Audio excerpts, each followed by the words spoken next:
اعوذ باللہ من الشیطان الرجیم بسم اللہ الرحمن الرحیم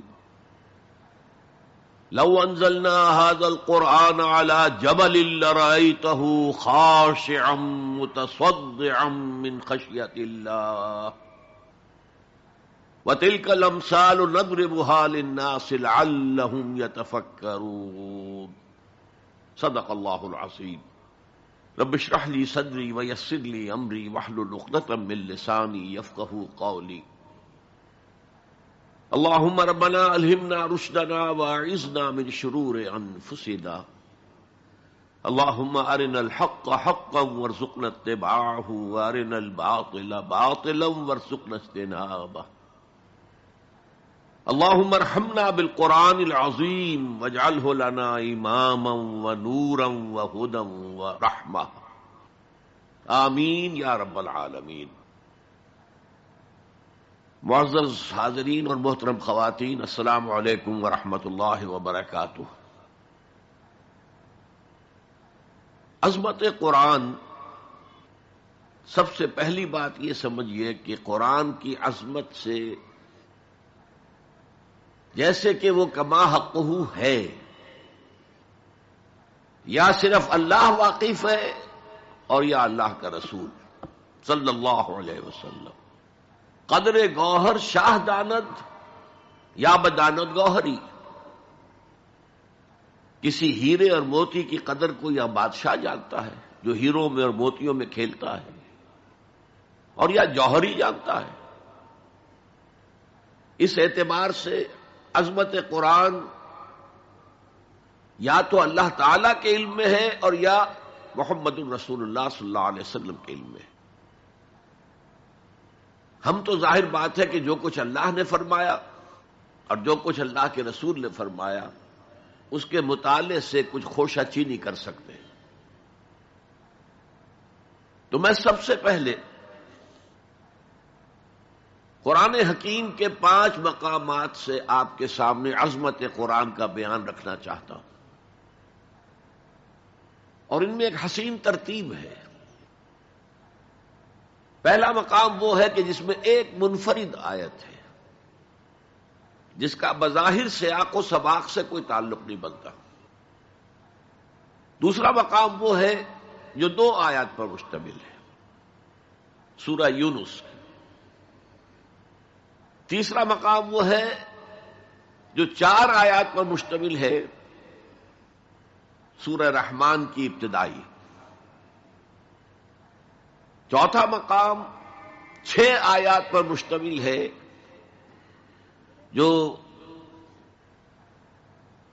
سورہ عبس ہے.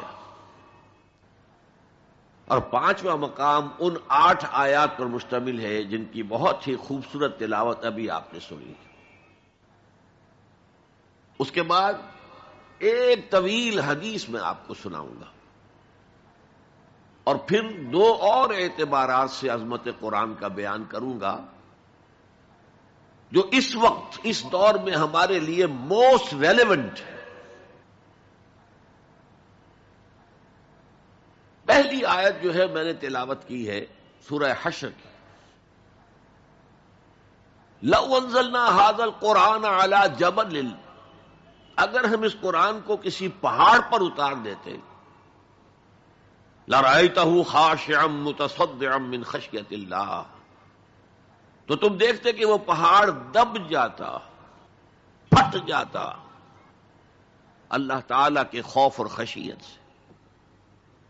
وَتِلْكَ الْأَمْثَالُ نَضْرِبُهَا لِلنَّاسِ، اور یہ مثالیں ہیں جو ہم لوگوں کے لیے بیان کرتے ہیں، لعلہم یتفکرون، شاید کہ وہ تفکر کریں، غور و فکر کریں.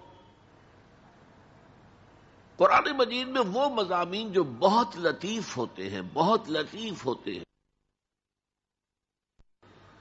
جن کا ادراک عام انسانی عقل سے ماورا ہے،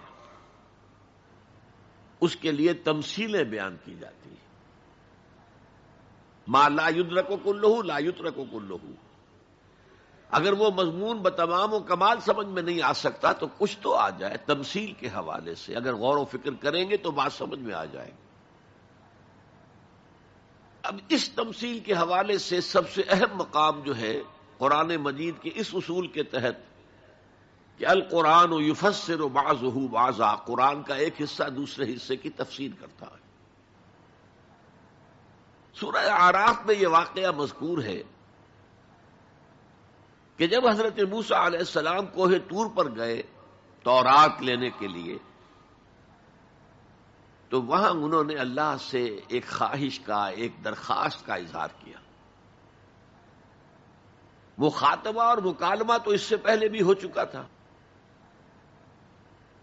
اب یہ شوق رب ارنی انظر الیک، پروردگار اب دیدار بھی عطا فرما دے۔ پردے کے پیچھے سے بات تو ہوتی رہی ہے اور ہو رہی ہے، لیکن دیدار بھی عطا کر دے۔ اللہ نے فرمایا لن ترانی، تم مجھے ہرگز نہیں دیکھ سکتے، ولکن انظر الی الجبل، لیکن وہ سامنے والے پہاڑ پر نگاہ جماؤ، فإن استقر مکانہ فسوف ترانی، اگر وہ اپنے مقام پر قائم رہ جائے، ہم اپنی ایک تجلی اس پر ڈالیں گے، اگر وہ جھیل جائے اس تجلی کو، تو تم بھی سوچنا کہ ہمارا دیدار کر سکو گے۔ فلما تجلی ربہ للجبل، جب اللہ نے اپنی تجلی ڈالی اس پہاڑ پر، جعلہ دکن، تو وہ پھٹ گیا، ریزہ ریزہ ہو گیا۔ وخر موسیٰ صعقا، اور حضرت موسیٰ بے ہوش ہو کر گر گئے۔ حالانکہ تجلی براہ راست حضرت موسیٰ پر نہیں تھی، تجلی پہاڑ پر تھی، اور حضرت موسیٰ بالواسطہ اس تجلی کا مشاہدہ کر رہے تھے، لیکن اس تجلی کا نتیجہ کیا نکلا؟ پہاڑ پھٹ گیا، ریزہ ریزہ ہو گیا، اور حضرت موسیٰ بے ہوش ہو کر گر گئے۔ اب یہ واقعہ ہے، وہاں تو تمثیل بیان ہوئی اور یہ واقعہ ہے۔ تو جو اثر اللہ تعالی کی ذات کی تجلی کا ہے، وہی اثر اللہ کی جو صفت ہے کلام، اس کی تجلی کا ہے، اس لیے کہ صفت کس کی ہے؟ اللہ کی ہے صفات ذات حق حق سے جدا یا عین ذات، متکلمین اس مسئلے کا حل ہی نہیں کر پائے۔ کلام اللہ کی صفت ہے، اس کی صفت کی بھی وہی تاثیر ہے۔ یہ آیت قرآن مجید کی عظمت کو واضح کرتی ہے، جیسے کہ وہ ہے فی نفسہ ہی۔ اب دیکھیے کوئی چیز بہت عظیم ہے، بہت عظیم ہے، بہت عظیم ہے، اگر مجھے اس سے کوئی فائدہ نہیں تو مجھے اس سے کوئی دلچسپی نہیں ہوگی۔ تو اب جو دوسرا مقام میں آپ کو سنا رہا ہوں، یہ سورہ یونس کی 2 آیات ہیں۔ یہ ترتیب میں نوٹ کرا چکا ہوں، 1 آیت، 2 آیتیں، 4 آیتیں، 6 آیتیں، 8 آیتیں۔ فرمایا یا ایھا الناس قد جاءتکم موعظۃ من ربکم وشفاء لما فی الصدور وہدی ورحمۃ للمؤمنین قل بفضل اللہ وبرحمتہ فلذلک فلیفرحوا ھو خیر مما یجمعون۔ اے لوگو،